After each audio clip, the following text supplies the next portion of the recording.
Hey friends, welcome to the Friday check-in. I'm so glad you're here with Happily Even After Betrayal with me, Life Coach Jen. This has been a great week. I hope you've been having a great week too.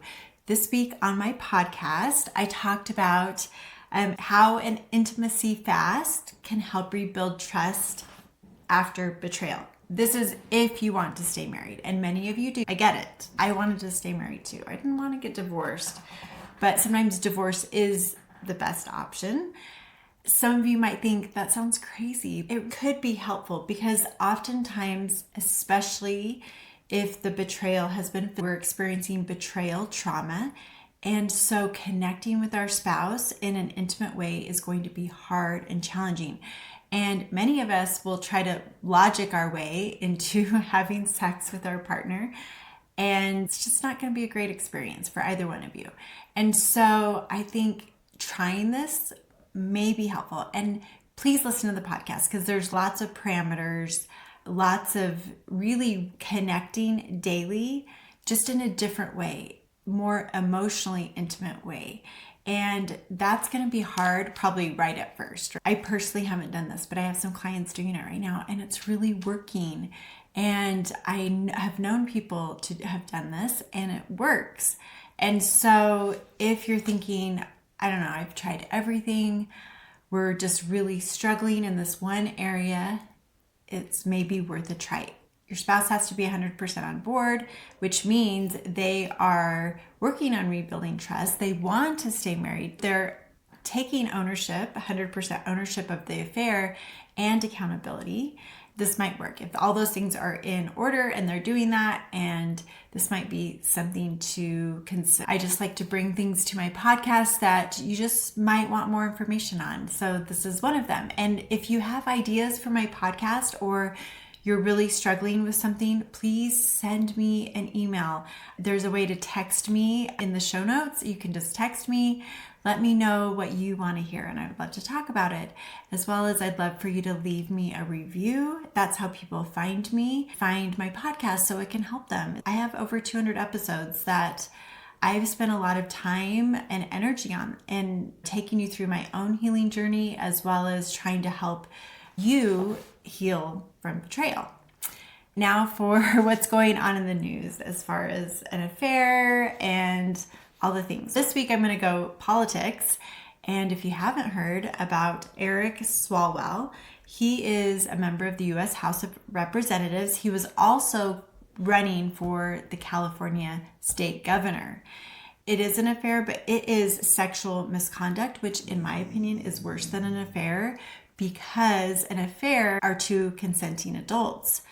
Sexual misbehavior is usually one consenting adult. And so it's actually, in my opinion, so much worse and so sad for his wife and his 3 kids and his career. He resigned from the U.S. House of Representatives. He's not going to be running for the governor. And it just shows you, which in a way, I'm glad that people are recognizing this isn't okay. And so I think that's a good thing for our society to recognize this behavior is not okay. It shouldn't be socially acceptable. It's very hurtful. It's harming.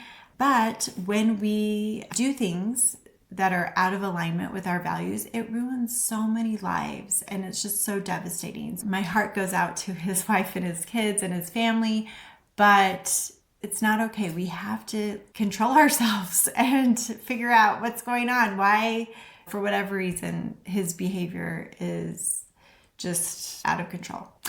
Anyways, so now onto the next thing that I want to talk about. And I have a few clients and I have experienced this a little bit myself, and I get it, is revenge. We want our spouse to hurt as bad as we did regarding the affair. It is very unfair. It feels very wrong. We feel wronged. We feel taken advantage of.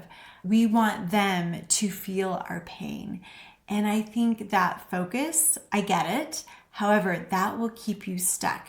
The more you are focused on your spouse, and this is probably for those of you that aren't able to reconcile or save it, you're probably headed for divorce, or you are divorced and you still have these ruminating thoughts about if something bad would happen to them, you could feel better. But I'm just going to challenge you on that. And I know in your mind, you think you might feel better. You won't. I was listening to a divorce attorney last night and I was trying to find the clip, but he just said you might as well dig 2 graves if you're going to go the revenge way, because you're hurting you just as much as you're trying to hurt your spouse. And they may not feel hurt. And many of the things that we think about revenge are going to put us in jail. They're illegal. And if they're not illegal, they're probably going against our value system. And so why are we spending so much time thinking about them when we turn our thoughts inward and see how can we heal?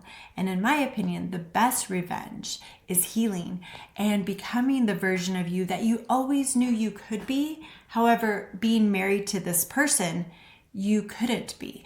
And that's how I feel. I feel like for me, the best revenge was for me to get healthy, to heal from the betrayal. And I've chosen it as my platform to help other people. And that has helped me so much in my confidence, in my image of my self-image of who I am, who I always knew I was, but I couldn't be that with my former husband. Even though I was married to him for 26 years, he couldn't see the good parts of me. He could only see the negatives because that helped him justify his behavior. And I just want to challenge you, if you're stuck and you're like, why am I stuck? And you're so outwardly focused on your spouse's downfall or what they did to you, if only they could feel your pain, it's just wasted energy. Because the truth is, they have a whole different lens that they're looking at. And so they don't see it the way you see it. They don't feel the same feelings as you. And that energy could just be so much better used on yourself.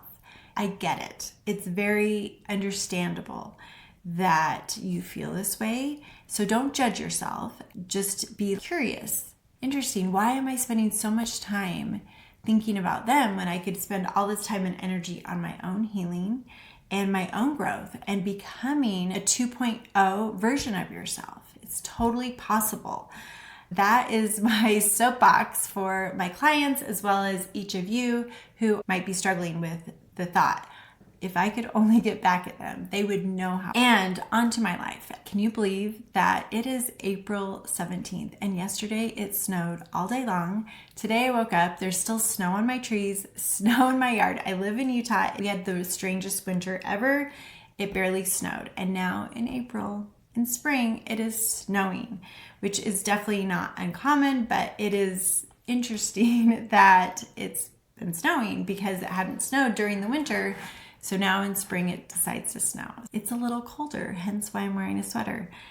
I was on a podcast this week. It was a religious podcast, and they wanted me to take a section of the scriptures. We used the book of Joshua in the Old Testament, and through the lens of a betrayal and divorce coach, what that looks like. And so I'm going to read a scripture. We're going to church right now. I'm going to read the scripture, Joshua chapter 1, verse 9, and it says, "Have not I commanded thee? Be strong and of good courage. Be not afraid, neither be thou dismayed, for the Lord thy God is with thee whithersoever thou goest."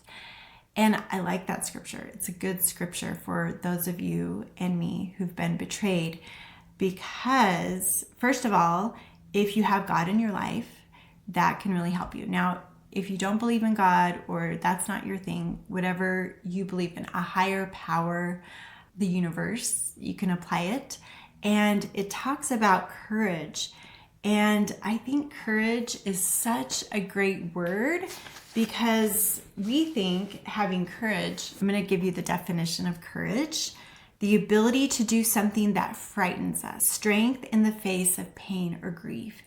And I would say betrayal is exactly that. So much pain and so much grief. And how could you have courage instead of fear? Fear keeps most of us stuck for years and decades. But what if you just had a little courage to step forward and do something that maybe is out of your comfort zone, or have the hard conversation, reach out and hire a coach, get some help, hire a therapist, talk to a friend, right? Don't keep it inside. That is what shame is asking you to do. And courage is asking you to just step a little bit out of your comfort zone. So how could you do that? I like that scripture because being strong, sometimes we feel so weak, like we can't get out of bed and how can we do this? But if we can build our inner strength, it's not talking about our physical strength. It's talking about our inner strength, building that muscle. And that comes from practicing the tools to help you heal. And they're very specific and to understand them. You're not going to just heal on your own. You're going to need help. You're going to need guidance because it's not a do-it-yourself thing. Betrayal trauma is trauma, and you have to understand it. You have to feel it. You have to process it. And so having the strength and the courage to do so, because it feels scary. It feels like the unknown. It feels hard. It's, oh my gosh, I don't know if I can tell someone what my husband or my wife, it feels embarrassing and just shocking, right? It's out of your value system. Here you got married. In my opinion, we got married forever, and they've done something so against my values that now I have to reconcile that. I just love that scripture. So I just wanted to share it with you. That was this week. I hope you have a beautiful weekend, and I will talk to you next Friday. Have a beautiful day. Bye.